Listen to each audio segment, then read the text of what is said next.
నమస్తే, welcome to ANN. నేను మీ లక్ష్మీనాగ్ నరహరి శెట్టి. వార్తాపత్రికల వార్తా విశ్లేషణకి స్వాగతం. ముందుగా మహాదినపత్రికలో ఏం ప్రచురించారో చూద్దాం. మహాదినపత్రికలో జూన్లో వరంగల్ విమానాశ్రయం శంకుస్థాపన, విమానాశ్రయాల పురోగతిపై ఢిల్లీలో కీలక భేటీ. అదేవిధంగా ఓవైసీ కళ్లల్లో ఆనందం కోసమే జేహెచ్ఎంసీ మొక్కలు, కేంద్ర మంత్రి బండి సంజయ్ ఫైర్, స్వర్ణ దేవాలయంగా భాగ్యలక్ష్మి టెంపుల్ అని బండి సంజయ్ కుమార్ చేసిన వ్యాఖ్యల గురించి కూడా ప్రచురించారు. ఇక మహేష్ బాబు రాజమౌళి ఫైట్, ఏఐతో సినిమా చచ్చిందంటూ వర్మ పోస్ట్ చేసుకొచ్చారు. ఇక లైన్ లైఫ్లో ఉండడానికి వర్మ ఏ రకంగా ఏదో ఒక రకంగా ఉంటారు మనకు తెలుసు. ఇక చిరకాల వాంఛ నెరవేర్చారు, ముఖ్యమంత్రికి ఉద్యోగ సంఘాలు కృతజ్ఞతలు కూడా తెలిపారని కూడా ప్రచురించారు. ఇక అదేవిధంగా కేరళం రాష్ట్రం పేరు మార్పుకు కేంద్ర కేబినెట్ ఆమోదం. అసెంబ్లీ ఎన్నికలకు ముందు కేంద్ర నిర్ణయం. గతంలో పేరు మారుస్తూ విజయన్ సారథ్యంలో అసెంబ్లీ తీర్మానం. కేరళం అంటే కొబ్బరి చెట్లతో నిండిన భూమి అని అర్థం. మరి అదేవిధంగా దమ్మున్న యువత కోసం జనసేన చూపు, తెలంగాణ రాజకీయాలపై పవన్ కళ్యాణ్ ఫోకస్. మున్సిపల్ ఎన్నికల్లో అనూహ్య ఆరంగేట్రం, గ్రేటర్ హైదరాబాద్ ఎన్నికలకు రెడీ, సభ్యత్వ నమోదు, సంస్థాగత పటిష్టతపై దృష్టి సారించిన జనసేన అని కూడా ప్రచురించారు. ముందుగా కేరళం రాష్ట్రం పేరు మార్పునకు కేంద్ర కేబినెట్ ఆమోదం తెలిపింది. మరి గాడ్స్ ఓన్ కంట్రీ దేవభూమిగా పిలుచుకునే కేరళ రాష్ట్రం కేరళంగా అవతరించింది. కేరళ రాష్ట్రం పేరు మార్చాలన్న ప్రతిపాదనకు కేంద్ర కేబినెట్ మంగళవారం రోజు ఆమోదం తెలిపింది. మలయాళ భాష మూలాలను, స్థానిక సంస్కృతిని ప్రతిబింబించేలా ఈ నిర్ణయం తీసుకున్నారు. కేరళ అసెంబ్లీలో ముఖ్యమంత్రి పినరయి విజయన్ ఈ పేరు మార్పునకు తీర్మానాన్ని ఏకగ్రీవంగా ఆమోదించారు, కేంద్రానికి పంపారు. రాజ్యాంగంలోని ఆర్టికల్ 3 ప్రకారం రాష్ట్రాల పేర్లను మార్చే అధికారం పార్లమెంటుకు ఉంటుంది. ఇప్పుడు ప్రధాని మోడీనే నేతృత్వంలోని కేంద్ర మంత్రివర్గం ఈ ప్రతిపాదనపై సానుకూలంగా స్పందించి ఆమోద ముద్ర వేసింది. అదేవిధంగా కేరళం అంటే అసలు ఏంటి? కేరళానికి రాజధాని కేరళ రాజధాని మనకు తెలుసు త్రివేంద్ర అనలేదు, త్రివేంద్రం అన్నారు. అదేవిధంగా కేరళం అంటే అసలు ఏంటి? కొబ్బరి చెట్లతో నిండిన భూమి అని చెప్పి ఆల్రెడీ మనం చదువుకున్నాం. ఇప్పుడే కేరళ రాష్ట్రం పేరును కేరళంగా మారుస్తూ కేంద్ర కేబినెట్ నేడు ఏకగ్రీవంగా ఆమోదించింది. ఇకపై రాష్ట్రాన్ని కేరళం అని పిలిచేలా సంబంధిత బిల్లుకు కేంద్ర మంత్రిమండలి ఆమోదం తెలిపింది. మలయాళీ రాష్ట్రంలో త్వరలో అసెంబ్లీ ఎన్నికలు జరగనున్న నేపథ్యంలో తాజా నిర్ణయం అత్యంత ప్రాధాన్యం సంతరించుకుంది. అనాదిగా కేరళ ప్రాంతాన్ని స్థానికులు కేరళం అని పిలుచుకుంటున్నారు. మలయాళ భాషలో ఈ పదానికి ఎంతో అందమైన, అర్థవంతమైన నేపథ్యం ఉన్నది. కేరా అంటే కొబ్బరి చెట్టు అని, అదేవిధంగా ఆళం అంటే భూమి లేదా నివాసం, ప్రదేశం అని అర్థం వస్తుంది. ఈ రెండు పదాల కలయికతోనే కేరళం ఆవిర్భవించింది. అంటే అక్షరాల కొబ్బరి చెట్లతో నిండిన భూమి అని దీని పరమార్థం. భౌగోళికంగా చూసుకున్న అరేబియా సముద్ర తీరమంతా పచ్చని కొబ్బరి తోటలతో ఈ రాష్ట్రం కనువిందు చేస్తుంది. ప్రాచీన కాలం నుంచి ఇక్కడ ప్రజల జీవనశైలి, ఆర్థిక వ్యవస్థ, వంటకాలు, సంస్కృతి అంతా కొబ్బరి చెట్టు చుట్టూనే అల్లుకుని ఉన్నాయి. కేవలం ఒక భౌగోళిక నామంగానే కాకుండా అక్కడ ప్రకృతి వనరులను, మలయాళీ ప్రాచీన అస్తిత్వాన్ని కేరళం అనే పదం స్పష్టంగా కళ్లకు కడుతుంది. తమ మూలాలను, స్థానికతను కాపాడుకునే రాష్ట్రం పేరును కేరళం అని మార్పుకోవాలని అక్కడ ప్రజలు బలంగా కోరుకుంటున్నారు. కాబట్టి పార్లమెంట్ ఈ నిర్ణయం తీసుకుంది. ఇక్కడి నుంచి కేరళ త్రివేంద్రం కాదు, కేరళం త్రివేంద్రం రాజధాని. మరి చాలా మంచి నిర్ణయం అయితే మరి తీసుకున్నారు. అక్కడ ప్రజలందరూ కూడా చాలా హ్యాపీగా ఉన్నారు అని చెప్పి మరి మనం అర్థం చేసుకోవచ్చు.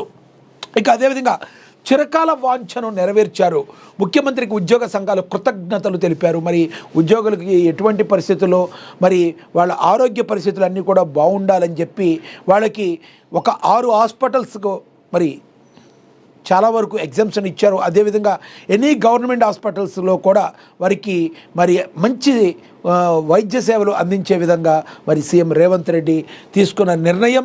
ఉద్యోగులకు ప్రమాద బీమా, ఆరోగ్య పథకాలను ప్రకటించడంపై ముఖ్యమంత్రి రేవంత్ రెడ్డికి ఉద్యోగ సంఘ నేతలు, ఉద్యోగులు కృతజ్ఞతలు తెలిపారు.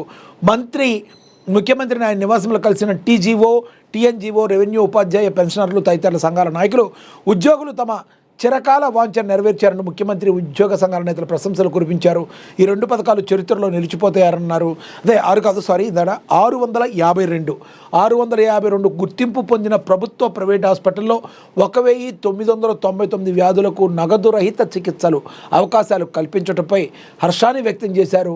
ముఖ్యమంత్రిని తెలంగాణ ఉద్యోగ, ఉపాధ్యాయ, పెన్షనర్ల ఐక్య కార్యాచరణ సమితి తెలంగాణ ఉద్యోగులు జేఏసీ నాయకులు మారం జగదీశ్వర్, ఏలూరు శ్రీనివాస్, వి లక్షరెడ్డి, రామకృష్ణ తదితరులు కలిసి కృతజ్ఞతలైతే మరి సీఎం రేవంత్ రెడ్డికి తెలపడం అయితే జరిగిందని ప్రచురించారు. ఇక జూన్లో వరంగల్లో విమానాశ్రయం శంకుస్థాపన, విమానాశ్రయాల పురోగతిపై ఢిల్లీలో కీలక భేటీ జరుగుతుంది అని కూడా ప్రచురించడం అయితే జరిగింది.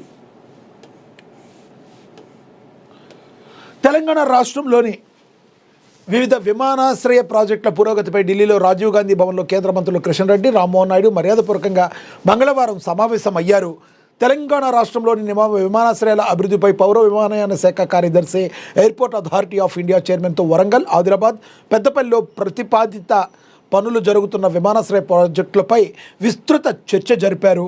ప్రాజెక్టుల వేగవంతమైన అమలుకు అవసరమైన చర్యలు, కేంద్ర రాష్ట్రాల మధ్య సమన్వయం వంటి అంశాలపై సమీక్ష చేసి ప్రాజెక్టులు ఆలస్యం కాకుండా వేగంగా పూర్తి అయ్యేలా నిర్ణయించారు. పరిపాలనాపరమైన, సాంకేతికపరమైన సమస్యలుంటే తక్షణమే పరిష్కరించాలని అధికారులకు సూచించారు.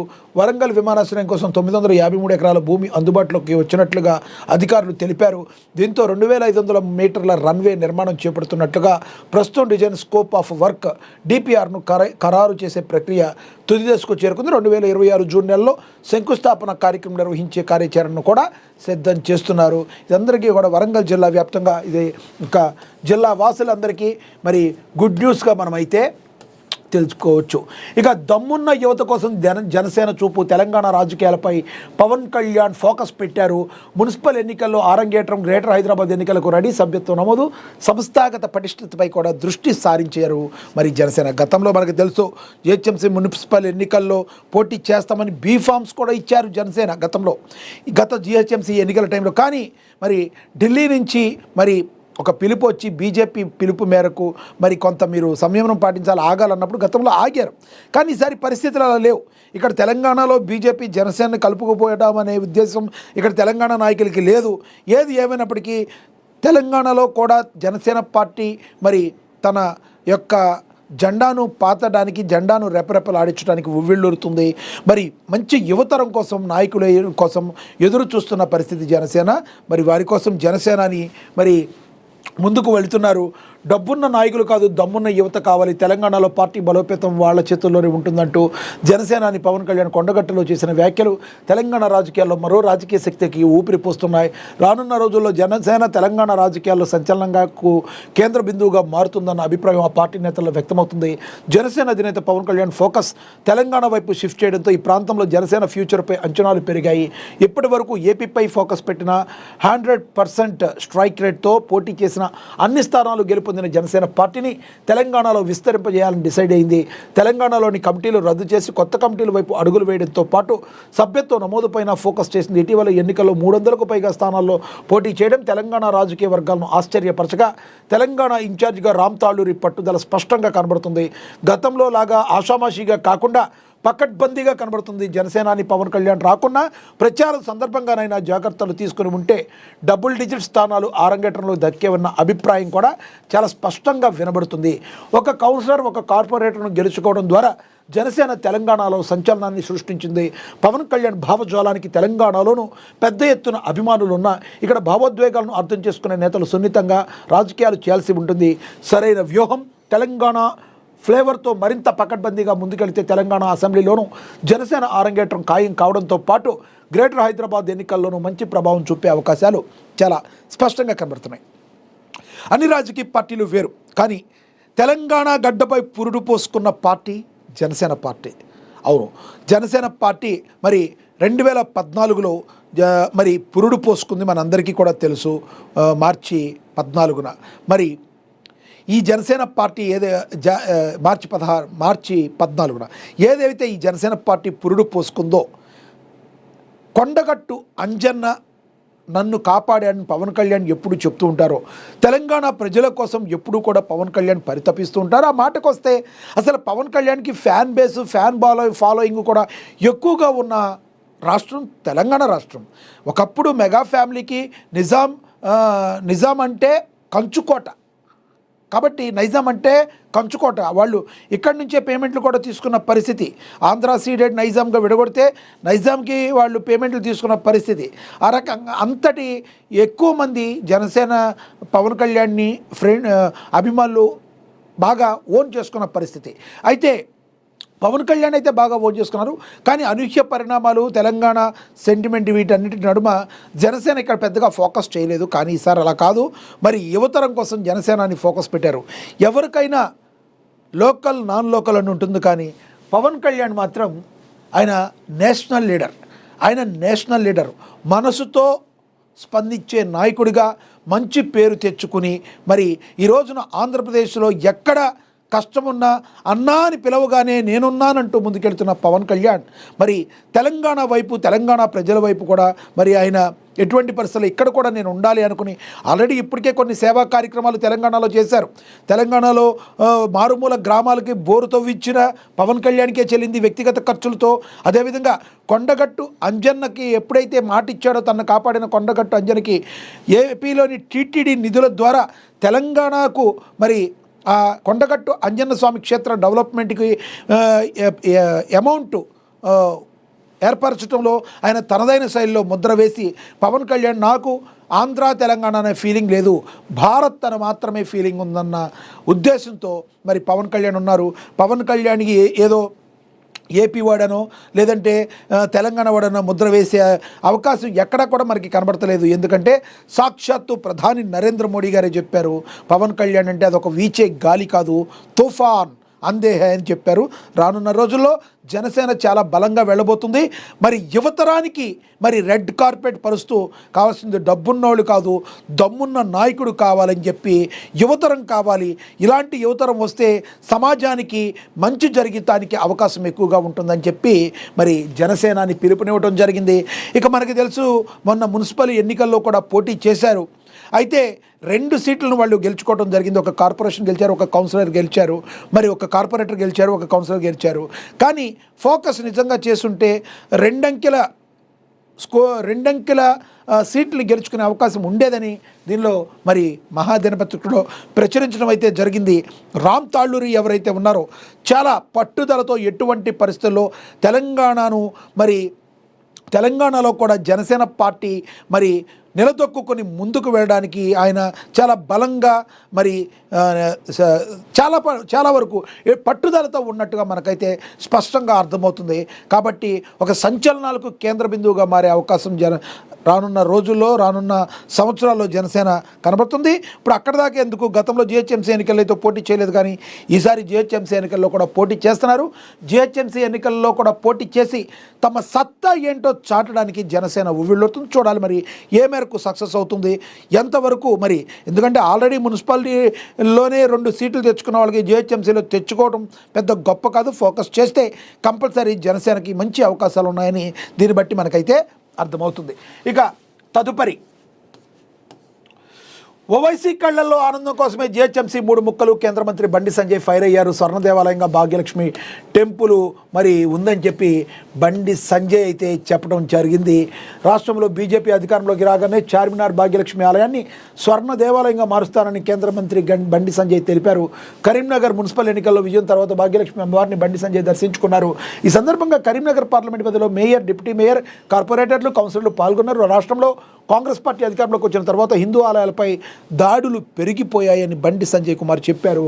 ఇక ఎంఐఎం పార్టీతో కలిసి హిందువుల మనోభావాలను దెబ్బతీస్తుందని మండిపడ్డారు. ఇటీవల జరిగిన మున్సిపల్ ఎన్నికల్లో బీజేపీ గెలవడం ఒక ఆరంభం మాత్రమేనని, రానున్న జిహెచ్ఎంసీ ఎన్నికల్లో కూడా కాషాయ పార్టీ జెండా రెప్పరెప్పలాడుతుందని బండి సంజయ్ ధీమా వ్యక్తం చేశారు.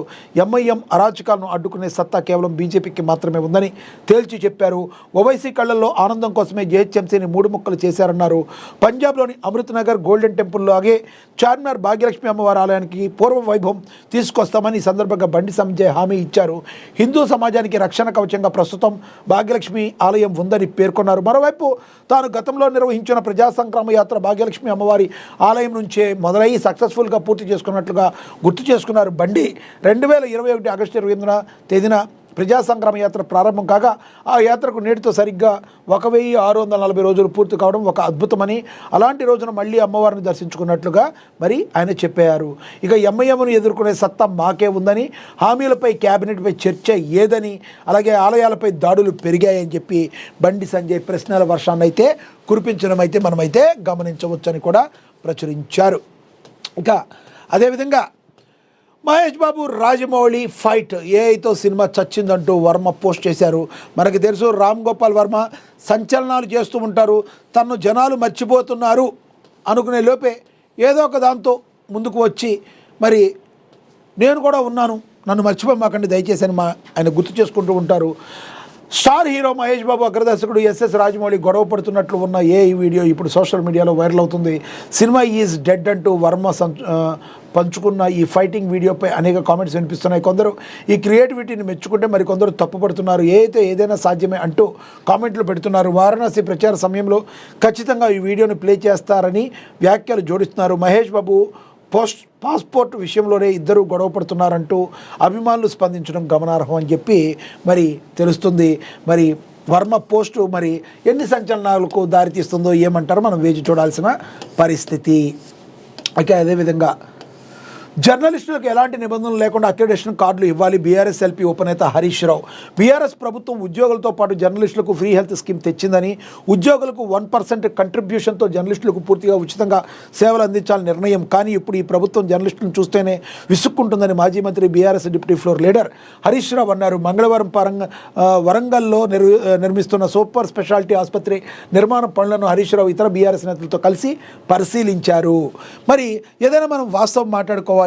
గత బీఆర్ఎస్ ప్రభుత్వ హయాంలో జర్నలిస్టులు అందరినీ కూడా మరి ఒక రకంగా చెప్పాలంటే మరి వారికి మినిమం కావాల్సిన అక్రిడేషన్లు కానీ, ఆరోగ్యానికి సంబంధించి హాస్పిటలైజేషన్కి సంబంధించిన ఖర్చును ప్రభుత్వం ద్వారా వచ్చే విధంగా కానీ, బస్ పాసులకి యూజ్ చేసుకునే విధంగా కానీ, అదేవిధంగా వాళ్ళకి మరి కెరీర్లో ముందుకు వెళ్ళటానికి ఒక కార్డు, అక్రిడేషన్ కార్డు, నేను జర్నలిస్ట్ అనే కార్డు ఉంటే పెద్ద పెద్ద సభలు ఏదైనా జరిగినప్పుడుగా ఒక జర్నలిస్టుగా తన వర్క్ తాను చేసుకుంటానికి, తను ముందుకు వెళుతూ సమాజాన్ని ముందుకు తీసుకెళ్ళటానికి ఈ అక్రిడేషన్ కార్డు అనేది చాలా ఉపయోగపడుతుంది.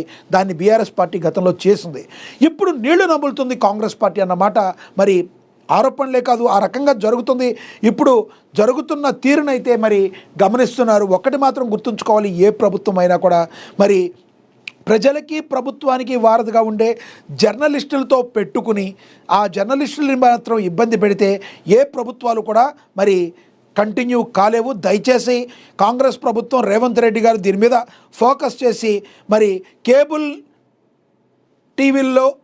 టీవీగా ఉండి లోకల్ వార్తలన్నీ మరి ఇస్తూ ప్రజలకి ప్రభుత్వానికి వారధిగా పనిచేస్తూ శాటిలైట్ ఛానల్స్ కంటే ఎక్కువ కష్టపడుతూ మరి ఈ రోజున తమ యొక్క కుటుంబాలను పోషించుకుంటూ వార్తలను మరి ప్రజలకు చేరవేస్తూ ఎంతో కష్టపడుతున్న మరి కేబుల్ నెట్వర్క్కి సంబంధించిన జర్నలిస్టులకి మేము అక్రిడేషన్ కార్డులు ఇవ్వము అన్నట్టుగా అదొక రకమైన జీవో తీసుకొచ్చి చేస్తున్న దాన్ని మానుకోవాలి.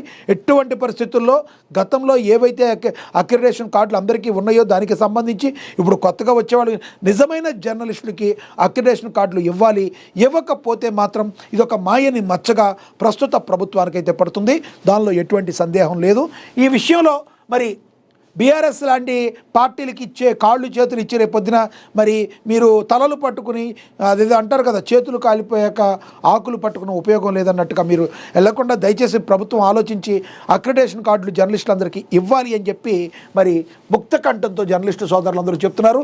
చూద్దాం, ఇప్పటికైతే డోర్లు అయితే మూసుకుపోలేదు, ఇస్తాము అన్నట్టుగానే మరి అధికారులు అయితే చెప్తున్నారు.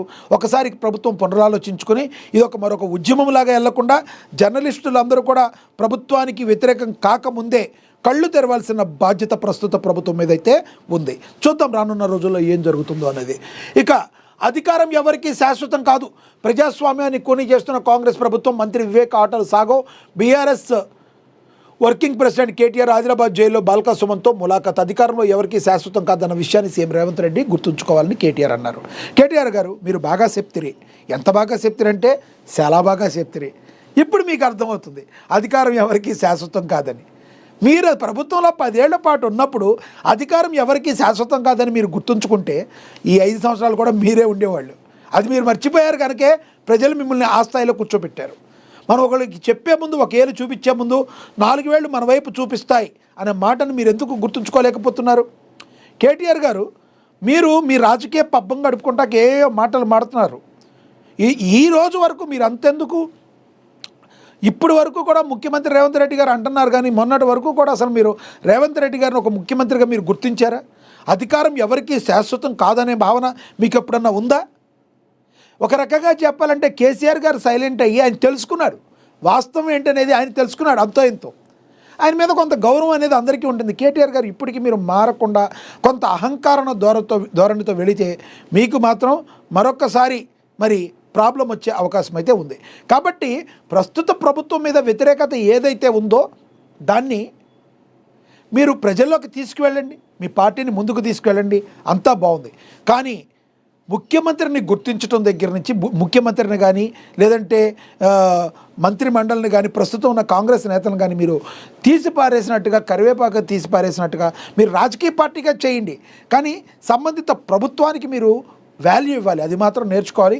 నేను అనుకుంటున్నాను పర్సనల్గా, పాపం కేటీఆర్ గారికి ఇన్నాళ్ళకి జ్ఞానోదయం అయింది. మరి ఈ మాట చూసారా, అధికారం ఎవరికి శాశ్వతం కాదన్న విషయం సీఎం రేవంత్ రెడ్డి గారు గుర్తుంచుకోవాలంటున్నారు. అసలు మీరు గుర్తుంచుకుంటే ఇంత దారుణం జరిగేది కాదు, మీకు ఈ గతి పట్టేది కాదు. అధికారమే కాదు, డబ్బు కూడా శాశ్వతం కాదు, అది కూడా తెలుసుకోవాలి మీరు. మరి చెల్లిగారికి మీకు ఏం జరుగుతుందో మాకైతే తెలియదు, కానీ అధికారం శాశ్వతం కాదని ఇప్పుడు తెలుసుకున్నారు, డబ్బు శాశ్వతం కాదని ఫ్యూచర్లో తెలుసుకుంటారా? డబ్బు కూడా శాశ్వతం కాదని ఇప్పుడే మీరు తెలుసుకున్నారనుకో, మీకు మీ పార్టీకి ఏమైనా ఉపయోగపడే అవకాశం ఉంటుంది. ఆ కవిత గారు మరి ఆ చెలోక్తులు విసురుతున్నారు, ఆవిడ మాటలు దాడి చేస్తున్నారు, ఆవిడ గురించి మీరేం మాట్లాడలేకపోతున్నారు కేటీఆర్ గారు. అధికారం మాత్రమే కాదు, డబ్బు కూడా శాశ్వతం కాదు, అది కూడా మీ నోటి నుంచి వస్తుంది, త్వరలో మీకు తెలుస్తుందని నేనైతే భావిస్తున్నాను. ఇక సీఎం రేవంత్ రెడ్డి గుర్తుపెట్టుకోవాలని బీఆర్ఎస్ కార్యనిర్వాహక అధ్యక్షుడు కేటీఆర్ అన్నారు. మంగళవారం ఆదిలాబాద్ జిల్లా జైల్లో మాజీ ఎమ్మెల్యే బాల్క సుమన్ ములాఖాత్ అనంతరం ఆయన మీడియాతో మాట్లాడారు. ప్రజాస్వామ్యాన్ని కాంగ్రెస్ ప్రభుత్వం కూనిచ్చేస్తుందన్నారు. బీజేపీ కాంగ్రెస్ మున్సిపల్ ఎన్నికల్లో అధికారం దుర్వినియోగానికి పాల్పడ్డాయన్నారు. కేతనపల్లిలో తమకు సంపూర్ణ మెజార్టీ ఉన్నా దక్కించుకునేందుకు మంత్రి వివేక్ కుట్రలు పన్నారు అని మరి ఆరోపించారు కేటీఆర్. కుట్రలు పన్నారు, కుతంత్రాలు పన్నారు, వీళ్ళు భలే మాట్లాడుతున్నారు కేటీఆర్ గారు. అసలు మీరు ఎవరినన్నా బీఫామ్ వేయనిచ్చారా గతంలో బీఫామ్ ఎవరినైనా వేయనిచ్చారా? మొత్తం మీ రాజ్యం నడిచినప్పుడు అంతా ఏం నడిచింది? మొత్తం మీ బాల్క సుమన్ గారు ఏదో గాంధేయ మార్గంలో జైలుకి వెళ్ళినట్టు ఏం చేశారు? ఆయన మంత్రిని రానివ్వకుండా రాళ్ళు రువ్వి మీరు ఎక్కడుంది ఇది కొనసాగింపు ఒకసారి చూద్దాం. 2వ పేజీలోనే కొనసాగింపు. అధికారం ఎవరికి శాశ్వతం కాదు. ఎక్కడుంది? ఇక్కడ దొరికింది. కోట్లు పెట్టి కౌన్సిలర్లను కొనుక్కునే ప్రయత్నాలు చేస్తున్నారన్నారు. 3 కోట్లు ఆఫర్ ఇచ్చినా తమ కౌన్సిలర్లు లొంగలేదన్నారు. కేతనపల్లిలో మంత్రి వివేక్ ఆటలు సాగవన్నారు. మంత్రి అండ చూసుకుని అధికారులు రెచ్చిపోతున్నారని, ప్రభుత్వ తొత్తులుగా పనిచేస్తున్నారని విమర్శించారు. అందరినీ గుర్తుపెట్టుకుంటామని, తాము తిరిగి అధికారంలోకి వచ్చాక వాళ్ళ సంగతి చూస్తామన్నారు. మీ బెదిరింపు రాజకీయాలు ఇంకనైనా ఆపండి, ఇది కరెక్ట్ కాదంటే వరకు ఓకే. మేము తిరిగంటూ అధికారంలో వచ్చాక ఈ ఒక్క పదం చూస్తుంటే ఏపీలో జగన్మోహన్ రెడ్డి గారు మీ యొక్క వేవ్ లెంత్ దగ్గరగా ఒకేలాగా ఉన్నట్టుగా కనబడుతుంది. మేము అంటూ వస్తే చట్టం తన పని తాను చేసుకుపోతుంది. మరి అధికారం శాశ్వతం కాదు, ఇంతవరకు ఓకే. మేము అధికారం అంటూ తిరిగి అధికారంలోకి వచ్చాక వాళ్ళ సంగతి చూస్తామన్నారు. మా సంగతి చూస్తాం, అంతు చూస్తామంటే మరి వాళ్ళు ఏమన్నా చేతులు మరి ఖాళీగా ఎట్టిట్టు అనుకుంటూ ఉంటారా? ఉండరు కదా, వాళ్ళు చేసేది వాళ్ళు చేస్తారు. కాబట్టి రెచ్చగొట్టే మాటలు, రెచ్చగొట్టే ధోరణి ఆపేయాలి కేటీఆర్ గారు. మరి హరీష్ రావు గారు ఇప్పటికైనా మీ కుటుంబం నుంచి మీరు బయటకు వచ్చి మిగిలిన వాళ్ళందరికీ కూడా మరి అవకాశం ఇచ్చి అందరినీ గుర్తించి ఉద్యమంలో పాల్పడిన నేతలందరినీ గుర్తించుకొని మీరు ఉద్యమంలో పాల్పడిన కార్యకర్తలకి వాళ్ళందరినీ కూడా మీరు హక్కును చేర్చుకుంటే ప్రజలు మీ వైపు చూసే అధికారం అయితే కనబడుతుంది. ఇక దేవ్జీ సహా 4 మావోయిస్టు అగ్రనేతల లొంగుబాటు, 40 ఏళ్ల మావోయిస్టు ఉద్యమానికి చారిత్రాత్మక ముగింపు. ఎస్ఐబి ఆపరేషన్లతో 21,000 మంది చర్యలు. కేంద్ర రాష్ట్ర స్థాయి నేతల స్వచ్ఛంద సమర్పణ. నేపాల్లో ఉన్న గణపతి ఆచూకుపై పోలీసుల నజర్. మీడియా సమావేశంలో డీజీపీ శివధర్ రెడ్డి తెలియజేశారు. తెలంగాణను మావోయిస్టు రహిత రాష్ట్రంగా ప్రకటించే దిశగా కీలక పరిణామం చోటు చేసుకుంది. మావోయిస్టు ఉద్యమం తెలంగాణ దాదాపుగా ముగిసినట్లేనని, తెలంగాణకు చెందిన కేవలం 11 మంది మాత్రమే ప్రస్తుతం మావోయిస్టు ఉద్యమంలో ఉన్నారని, వీరిలో 10 మంది చిన్న స్థానాల్లో ఉండగా ఒక్కరు మాత్రం కీలక స్థానంలో ఉన్నారని డీజీపీ శివధర్ రెడ్డి తెలిపారు. బంజారీల్స్లోని కమాండ్ కంట్రోల్ సెంటర్లో మంగళవారం ఏర్పాటు చేసిన మీడియా సమావేశంలో లొంగిపోయిన 4 నేతలను మీడియా ముందు హాజరుపరిచారు. దాదాపు 40 ఏళ్లుగా సాగిన మావోయిస్టు ఉద్యమ చరిత్రకు ముగింపు పలికే విధంగా 4 కీలక మావోయిస్టులైన అగ్రనేతలు పోలీసు ఎదుట లొంగిపోయారు. వారిలో దేవుజీ అలియాస్ తిప్పిరి తిరుపతి, మరి మల్లా రాజిరెడ్డి కేంద్ర కమిటీ సభ్యుడంట, బడే చొక్కారావు అలియాస్ దామోదర్, నున్నె నరసింహారెడ్డి వీరిలో ఉన్నారు. వీరి లొంగుబాటులో శ్రీకాకుళం జిల్లాలో ప్రారంభమైన మావోయిస్టు ఉద్యమం 4 దశాబ్దాల అనంతరం అధికారికంగా ముగింపు దశకు చేరినట్లయిందని డీజీపీ అయితే పేర్కొన్నారు. ఆపరేషన్ కగార్లో భాగంగా కేంద్ర ప్రభుత్వం కూడా ఎటువంటి పరిస్థితుల్లో ఉపేక్షించము, ఈ సంవత్సరం చివరికల్లా మావోయిస్టు రహిత దేశాన్ని చూడాలని కేంద్రం అయితే కోరుకుంటుంది. మరి ఓవరాల్గా ఇక ఇందిరమ్మ ఇండ్ల పనులను వేగవంతం చేయండి, రాష్ట్రంలో ఎక్కడా లేని విధంగా ఒకే చోట 2160 ఇండ్ల నిర్మాణం మార్చి మొదటి వారంలో సీఎం చేతుల మీదుగా ప్రారంభోత్సవం రాష్ట్ర నీటిపారుదల శాఖ మంత్రి ఉత్తమ్ కుమార్ రెడ్డి తెలియజేశారని ప్రచురించారు. ఇక జర్నలిస్టుల కండ్లకు కనబడతలేరా, ఉద్యోగులతో సమానంగా జర్నలిస్టుల హెల్త్ కార్డులు ఇవ్వాలి, తెలంగాణ కోసం పోరాడిన వాళ్ళం, జర్నలిస్టుల కోసం మరో ఉద్యమం చేస్తాం, టీయూడబ్ల్యూజే అధ్యక్షులు అల్లం నారాయణ చెప్పారు. ప్రమాద బీమా సొమ్ము చెల్లించండి, ప్రధాన కార్యదర్శి ఆస్కాని మారుతి సాగర్ కూడా చెప్పారు. అక్రిడేషన్లో కోత, హెల్త్ కార్డులు తీసివేత, జర్నలిస్టులపై కక్ష ఈ విధంగా ఉండటం సరికాదు అని చెప్పి మరి జర్నలిస్టులు అందరూ చెప్తారు. ఇందాక చెప్పుకున్నాం మనం ఎటువంటి పరిస్థితుల్లో జర్నలిస్టులతో పెట్టుకోకూడదు అనేది మరి మన ప్రభుత్వాలన్నిటికీ కూడా తెలుసు. కాబట్టి దయచేసి ఈ ప్రభుత్వం కూడా ఇప్పటికీ కూడా వినతి పత్రాలే ఇస్తున్నారు కానీ ఉద్యమానికి శ్రీకారం చుట్టలేదు. అనవసరంగా ఎందుకు కోటాను కోట్లు రకరకాలుగా వెళుతున్న పరిస్థితులు మనకి తెలుసు. జర్నలిస్టులు పాపం వాళ్ళు ఏం కోరుకుంటారు, జర్నలిస్టులు మరి అధికారికంగా గుర్తింపు కోరుకుంటారు, దానిలో కోత పెట్టడం ఈ ప్రభుత్వానికి సరికాదు అని చెప్పి జర్నలిస్టు కీలక నేతలు అయితే చెప్తున్నారు. ఇక ఉన్నది ఉన్నట్లు చిత్రం అదిరేటట్టు కళిచెదిపోయే గోడ చిత్రాలు ఆదర్శపాయుడు వెంకటరెడ్డి అని మరి వెంకటరెడ్డి ఏ విధంగా అయితే తను చిత్రాలు గీస్తాడు దాని గురించి రాశారు. ఇక నేటి నుంచి ఇంటర్మీడియట్ పరీక్షలు తప్పిదాలకు తావివద్దు, అధికారులకు ఆదేశం జిల్లా కలెక్టర్ సి నారాయణ రెడ్డి రంగారెడ్డి జిల్లా కలెక్టర్ చెప్పారు. ఒక భార్యను అతికిరాధికంగా నరికి చంపిన భర్త రంగారెడ్డి జిల్లాలో జరిగినది అని చెప్పి తెలుస్తుంది. ఇక గ్రామస్థాయి పరిశ్రమలో ఓపీఓల పాత్ర కీలకమని మంచిర్యాల జిల్లా అదనపు కలెక్టర్ పి చంద్రయ్య తెలిపారని ప్రచురించారు. ఇక అదేవిధంగా పట్టణ తీర్పు ప్రజాపాలన మద్దతు అని కూడా మరి ప్రచురించారు. ఓటమి ఓకే కానీ ప్రయత్నించకపోవడం నేరమని legend Michael Jordan success rule మరి తెలిసిందని, అదేవిధంగా మతి మరుపునకు కాఫీతో చెక్కని తాజా పరిశోధకులు మరి మైండ్ బ్లోయింగ్ విషయాలు తెలిపారు. 40 ఏళ్లలో పరిశోధనలో 1.3 లక్షల మందిపై అధ్యయనం చేశారు. అతి సర్వత్ర వర్జయేత్, కాఫీ మంచిదా కాదని గంటకో కప్పు తాగేస్తే ప్రయోజనం ఉండదు, పైగా అది నష్టం కలిగిస్తుంది. ఏదేమైనా పరిమితంగా ఉన్నప్పుడే దాని విలువ. రోజుకు 2 లేదా 3 కప్పుల కంటే ఎక్కువ కాఫీ తాగడం వల్ల అదనపు ఆరోగ్య ప్రయోజనాలు మరి ఉండవని వైద్యులు హెచ్చరిస్తున్నారు. కాఫీని ఒక మ్యాజిక్ మందులా కాకుండా ఒక ఆరోగ్య రకమైన అలవాటుకు మాత్రమే చూడాలి. మెదడు ఆరోగ్యానికి కాఫీ ఒక్కటే సరిపోదు, అన్ని కాఫీలు ఒకేలాగా పనిచేస్తాయి. ఈ అధ్యయనంలో ఒక ఆసక్తికరమైన విషయాన్ని పరిశోధకులు వెల్లడించారు. ప్రయోజనాన్ని కేవలం కెఫీన్ ఉన్న కాఫీ లేదా టీ తాగినప్పుడే కనిపిస్తాయి. కెఫీన్ లేని కాఫీ తాగిన వారిలో ఇలాంటి మార్పులు ఏవి కనిపించలేదు.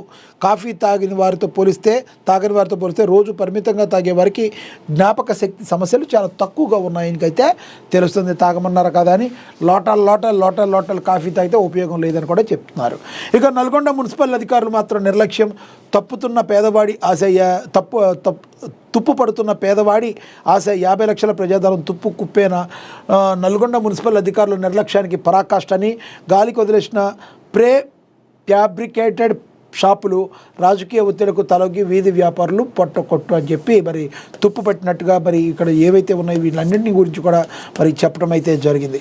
ఇక 60 లక్షలతో సైడ్ డ్రైన్ నిర్మాణం, మరి యూరియా కోసం ఇక క్యూ లైన్లు లేవని, ఫెర్టిలైజర్ బుకింగ్ యాప్తో రైతులకు సౌలభ్యం, కేంద్ర రాష్ట్ర ప్రభుత్వాలకు మరి కృతజ్ఞతలు తెలుపుతున్నట్టుగా కూడా ప్రచురించారు. ఇక 20,000 కోట్ల పెట్టుబడి, ఎయిర్టెల్ ప్లాన్ ఏంటి మరి అని చెప్పి మొబైల్ టెలికాం రంగం దిగ్గజం భారతీ ఎయిర్టెల్ బ్యాంకింగేతర అనుబంధ కంపెనీ ఎన్బిఎఫ్సి ఎయిర్టెల్ మినీ లిమిటెడ్పై భారీ ప్రణాళికలు అయితే ప్రచురించింది.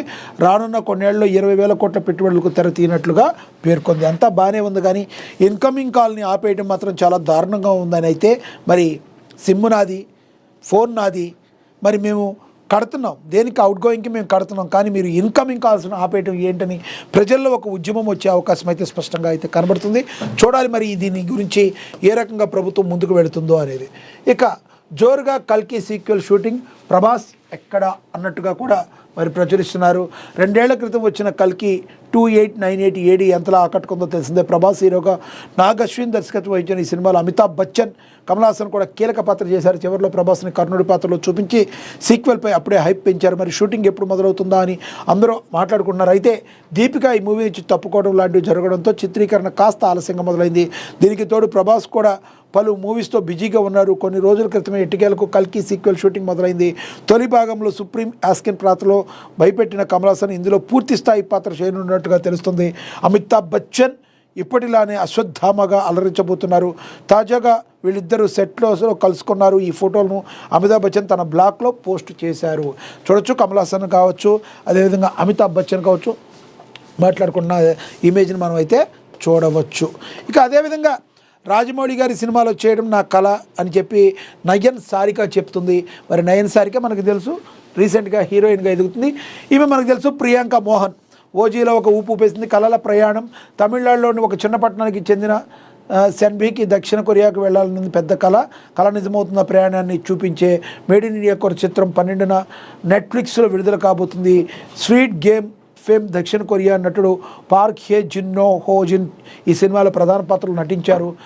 ఆర్ఏ కార్తిక్ దర్శకత్వంలో రైజ్ ఈస్ట్ ఎంటర్టైన్మెంట్ నిర్మించింది. ఈ చిత్ర విశేషాల గురించి ప్రియాంక చెప్తూ మేడ్ ఇన్ కొరియా కథ విన్నప్పుడే సెన్బప్ పాత్రలో నాకు బలమైన అనుబంధం ఏర్పడింది. ఇంత అద్భుతమైన పాత్ర చేసే అవకాశం రావడం చాలా ఆనందంగా ఉందని ప్రియాంక మోహన్ చెప్పారు. కొరియన్ తమిళ సంస్కృతుల మధ్య ఉన్న చారిత్రాత్మక అనుబంధాలు నాకు ఎంతో ఆసక్తి కలిగించే ఆ స్ఫూర్తితో ఈ కథ తయారు చేశాను.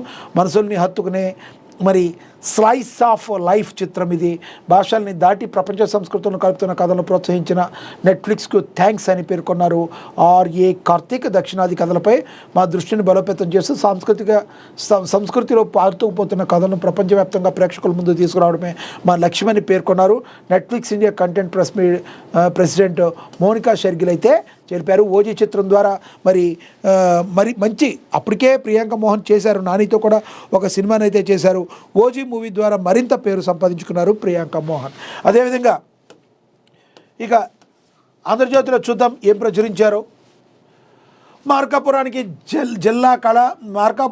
జిల్లా కళ వెలుగొండలో జలకళ, హార్టికల్చర్తో రైతు జీవితాలు కళకళ అంటూ మరి ఒక యాడ్ అయితే మరి వేశారు. అదేవిధంగా హీరో హ్యారీ మరి సెమీస్లో ఇంగ్లాండ్ పాకిస్తాన్ డమాల్ T20 వరల్డ్ కప్లో సూపర్ 8లో మరి హ్యారీ బ్రూక్ ఏదైతే ఉన్నాడో మరి చాలా అద్భుతంగా కొట్టాడు. 51 బంతుల్లో 100 కొట్టాడు.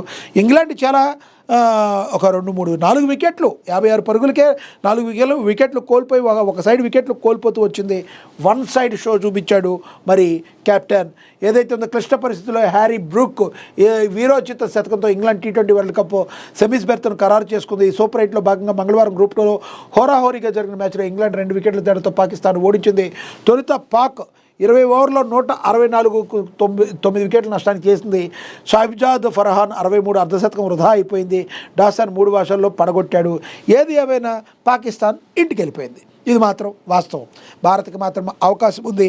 భారత్కి కాకపోతే 26వ తారీఖున 2 మ్యాచ్లు ఉన్నాయి భారత అభిమానులకి. నిజమే మీరు అనుకునేది. భారత్ మరి ఎంతో ఉత్కంఠగా మధ్యాహ్నం మ్యాచ్ మరి ఒక మ్యాచ్ చూసేటప్పటికి అంతకంటే ఎక్కువ ఉత్కంఠగా ముందు జరుగుతున్న సౌత్ ఆఫ్రికా మ్యాచ్ ఏదైతే ఉందో అది వెస్టిండీస్ మ్యాచ్. సౌత్ ఆఫ్రికా వెస్టిండీస్లో వెస్టిండీస్ గెలవకూడదు. అది మనల్ని ఓడించిన సౌత్ ఆఫ్రికా అయినా సౌత్ ఆఫ్రికానే గెలవాలి. ఆ మ్యాచ్ సౌత్ ఆఫ్రికా గెలిచి జింబాబ్వే మీద మనం గెలిస్తే మనకు అవకాశం ఉంటుంది. కానీ ఒకవేళ వెస్టిండీస్ కానీ ఆ మ్యాచ్ గెలిచిందా మనకి రన్ రేట్ల మీద ఆధారపడాల్సిన పరిస్థితి చాలా దారుణంగా వెళ్ళిపోతాం. కాబట్టి ఇండియన్ ప్లేయర్సే కాదు భారతదేశ అభిమానులు మొత్తం దేవుడికి దండం పెట్టుకుని పూజలు చేస్తారు. బాబు మమ్మల్ని ఓడిచ్చారు కానీ ఆ వెస్టిండీస్ను కూడా ఓడించండి బాబు, మాకు వెనకాల మ్యాచ్కి మార్గం సుగమం చేయండి అనుకుంటారు. మరి సౌత్ ఆఫ్రికా ఆ మ్యాచ్ గెలవాలని చెప్పి ప్రతి అభిమాని కోరుకుంటున్నారు. మీరేమనుకుంటున్నారు? ఈ 2 మ్యాచ్ల్లో మీరు అసలు ఇండియా జింబాబ్వే మ్యాచ్ అంటే మీకు ఎక్కువ ముందు టెన్షన్గా ఉందా, నర్వస్గా ఉందా, లేదంటే వెస్టిండీస్ సౌత్ ఆఫ్రికా మ్యాచ్ ఏదైతే ఉందో అది నర్వస్గా ఉందో కమెంట్ బాక్స్ రూపంలో కమెంట్ అయితే చేయండి. ఇక అదేవిధంగా మరి చూద్దాం రానున్న రోజుల్లో మరి మనం ఆ కప్పు గెలవాలంటే మాత్రం కొన్ని మ్యాచ్ల మీద ఆధారపడాల్సిన పరిస్థితి. దీనంతటికీ కారణం సౌత్ ఆఫ్రికా మీద మనం మరి చాలా దారుణంగా ఓడిపోవడం ఇదంతా కారణం. ఇక దేవుడు క్షమించడు. తిరుమల పవిత్రతను దెబ్బతీసేందుకు ముందస్తు కుట్ర అని చెప్పి సీఎం చెప్పారు. కల్తీ నెయ్యి వ్యవస్థీకృత సిండికేట్ నేరమే చుక్క పాలు సేకరించని సంస్థలకు నెయ్యి టెండర్లు, రసాయనాలు, ఇతర పదార్థాలతో తయారీ, జంతు కొవ్వు కలిసిందని ఎన్డీడీబీ నివేదిక. దాని ఆధారంగానే నేను పవన్ మాట్లాడాం. 2022లోనే కల్తీ వెలుగులోకి వచ్చింది. CFTRI నివేదికను తొక్కిపెట్టి సుబ్బారెడ్డి వైఎస్ నాటి నుంచి తిరుమలలో అపచారాలు, శ్రీవారికి ఉన్నది 2 కొండలేనంటూ 2005 సెప్టెంబర్ 16న జీవో 338 జారీ చేశారు. నాడు నేను రద్దు చేయాలని 338నే కానీ జగన్ అబద్ధాలు చెప్తున్నారు. ఆయన హయాంలో ప్రణాళికల ప్రకారమే ఆలయాలపై దాడి జరిగింది, విగ్రహాల ధ్వంసం జరిగింది, పాపాలు దాచేందుకే హెరిటేజ్పై దుష్ప్రచారం చేస్తున్నారని చెప్పి అసెంబ్లీలో సీఎం చంద్రబాబు ధ్వజమెత్తడం అయితే జరిగిందని ప్రచురించారు. ఇక శిక్ష పడాల్సిందే. పాలు లేకుండా నెయ్యి చేసిన ఘనత వైసీపీదే. కెమికల్ నెయ్యి పాపం గత టీడీపీ పాలక మండలిదే, టీటీడీ పాలక మండలిదే. వారిని వెనకేసుకొస్తున్న వాటి ముఖ్య నేత కూడా బాధ్యుడే. నివేదిక కొవ్వు కలిసిందంటే సిట్ పాలే లేవంది. ఇస్లాం, క్రైస్తవ మతాల్లో ఇలా జరిగితే దేశం గగ్గోలు పెట్టేది.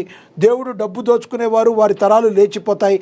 దోషులను కూటమి ప్రభుత్వం శిక్షిస్తుందని చెప్పి డిప్యూటీ సీఎం పవన్ కళ్యాణ్ చాలా చాలా చాలా చాలా ఘాటుగా విమర్శించారు. ఎటువంటి పరిస్థితుల్లో తప్పు చేసిన వాళ్ళు శిక్ష పడాల్సిందేనని చెప్పి మరి పవన్ కళ్యాణ్ నిన్న సభలో మాట్లాడిన తీరు అందరినీ ఆలోచింపజేసేదిగా ఉంది అని మరి మనందరికీ కూడా తెలుసు. అదే విషయాన్ని ఇది మరి ప్రచురించారు. ఇక మంత్రివర్గ సమావేశంలో సీఎం చంద్రబాబు, మంత్రులు అనిత, నాదెండ్ల, అచ్చెన్న, లోకేష్ కొల్లు విపక్షంగా వైసీపీ విఫలమని, నిర్మాణాత్మకంగా ఉండకుండా రాజకీయాలకే పరిమితం, అందుకే మనమే విపక్ష పాత్ర పోషించాలి. మంత్రులు, ఎమ్మెల్యేల ప్రసంగాలను ఏఐ ద్వారా విశ్లేషిస్తూ అసెంబ్లీ జరిగినన్ని రోజులు కూడా ఒక అంశంపై లఘు చర్చ సందర్భాన్ని బట్టి నేను పవన్ చర్చలో పాల్గొంటాం. కేబినెట్ భేటీ తర్వాత మంత్రులతో సీఎం చంద్రబాబు చెప్పారు. మరి ప్రతిపక్ష పాత్ర అసలు ఇవ్వకపోయినప్పటికీ అన్నింటిలో ఫెయిల్ అయిన వైసీపీ మరి స్వపక్షంలోనే విపక్షంలాగా మరి ఒక్కొక్క అంశాన్ని తీసుకుని ముందుకు వెళ్ళాలని చెప్పి దిశానిర్దేశం అయితే చంద్రబాబు చేశారు. అవసరమైన కొన్ని విషయాల్లో నేను పవన్ కూడా మాట్లాడతామని కూడా ముఖ్యమంత్రి చంద్రబాబు తెలియజేయడం అయితే జరిగిందని ప్రచురించారు. ఇక అదేవిధంగా విప్లవ పోరుకు ముగింపు, దేవ్జీ సహా 4 అగ్రనేతల లొంగుబాటు. ఇందాక మనం చదువుకున్నాం. మహాదినపత్రికలో ఏదైతే ప్రచురించారో దాన్ని కూడా ఇక్కడ ప్రచురించడం జరిగింది. ఇక అదేవిధంగా అధ్యక్ష అదరగొట్టారు. మరి లెజిస్లేచర్ స్పోర్ట్స్ మీట్ ఘనంగా ప్రారంభం. రన్నింగ్, కబడ్డీ, వాలీబాల్ తదితర పోటీలో ఉత్సాహంగా పాల్గొన్నారు ప్రజాప్రతినిధులు. ఆద్యంతం ఉత్సాహంగా సాగాయి పోటీలు. టగ్ ఆఫ్ ది వార్ పోటీలో ఉత్సాహంగా పాల్గొన్న ఎమ్మెల్యేలు వసంత కృష్ణప్రసాద్, గద్దె రామ్మోహన్, బోడే ప్రసాద్, వెనిగండ్ల రాము, ఈ గుడివాడ ఎమ్మెల్యే కావచ్చు, పెనమలూరు ఎమ్మెల్యే కావచ్చు, గద్దె రామ్మోహన్ విజయవాడ, వసంత కృష్ణప్రసాద్, ఇలా ఎమ్మెల్యేలు అందరూ కూడా తమ ఆటల క్రీడా నైపుణ్యాన్ని బయటికి తీశారు. ఇక అన్నదాతకు అకాల కష్టం, తడిసిన మిర్చి, శనగ పంట, నేలవాలిన మొక్కజొన్న, మద్దతుగా మారిన ముద్దుగా మారిన పచ్చి ఇటుకలు, కొండూరు మండలంలో తడిచి ముద్దైన పచ్చి ఇటుకలు, గంపలగూడెం మండలంలో తొనికిపాడులో నేలవాలిన మొక్కజొన్న పంట. నిజంగా ఈ అకాల వర్షాలు అందరినీ మరి రైతులందరికీ కూడా తీవ్ర ఆవేదన మిగిల్చాయి. దీన్ని మరి రైతుల్ని ఆదుకోవాల్సిన బాధ్యత ప్రభుత్వాల మీద కూడా ఉంది. మరి ప్రకృతికి సంబంధించిన దాన్ని మనం ఏం చేయలేం. అన్నదాతకు అకాల కష్టం వచ్చింది. అన్నదాతకు కష్టం వస్తే కంపల్సరీ మరి ప్రభుత్వం ఆదుకుని తీరాలి. దాని గురించి కూడా ప్రచురించడం అయితే జరిగింది. ఇక ఓవరాల్గా ఇంపార్టెంట్ న్యూస్ ఏవైతే ఉన్నాయో వాటిలన్నిటికీ విఫలంగా విశ్లేషించే ప్రయత్నం చేసేదే మరి వార్తా విశ్లేషణ. ప్రభుత్వానికి ప్రజలకి మధ్య వారధిగా ఉంటూ మరి నిష్పక్షపాతంగా వార్తలను ప్రచురించే ఏకైక పత్రిక మహాదిన పత్రిక. చూస్తూనే ఉండండి ఏఎన్ఎన్. నమస్తే.